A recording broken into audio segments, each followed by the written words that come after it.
আমার একটা বুদ্ধি দে, কিভাবে করে আমি প্রতিশোধ নিতে পারি। ডিভোর্স দিয়ে দে। না না না, তুই তোর বউকে প্রেগনেন্ট বানিয়ে দে। মানে গর্ভাবস্থা 9 মাসটা একদম বিড়াল হয়ে থাকবে, আর বাচ্চা হয়ে গেল তো পায়ে শিকল। এটা কিন্তু একটা ভালো বুদ্ধি দিছিস।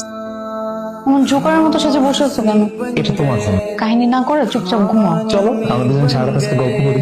যাও ঘুমাও। কাজ হয়েছে?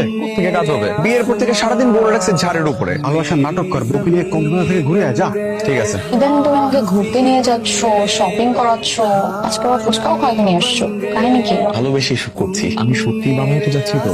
হ্যাঁ আমার ফোনে কে কল দিছে একটু দেখো তো। দেখছি। কি ব্যাপার বন্ধু? আরে তোর মিশন তো কমপ্লিট, তোর বউ এখন প্রেগনেন্ট। তোর উদ্দেশ্য ছিল তোর বউ প্রেগনেন্ট হবে, হয়ে গেছে। ওকে কনসেপ্ট করা তোমার মেন উদ্দেশ্য ছিল। আসলে ব্যাস, আর কিচ্ছু বলতে হবে না। আমি ওকে পৃথিবীতে আসতে দিব না। আপনি আপনার হাজবেন্ডের সঙ্গে কথা বলুন, ওকে পৃথিবীর আলো দেখতে দিন। ওর মধ্যে কোনো অনুভূতি নাই। তুমি প্লিজ আমার মাফ করে দাও, তোর লিখে তো পায়ে ধরতেছি। আপনার উচিত হবে তাকে ক্ষমা করে দেয়া। কান্না থামাও।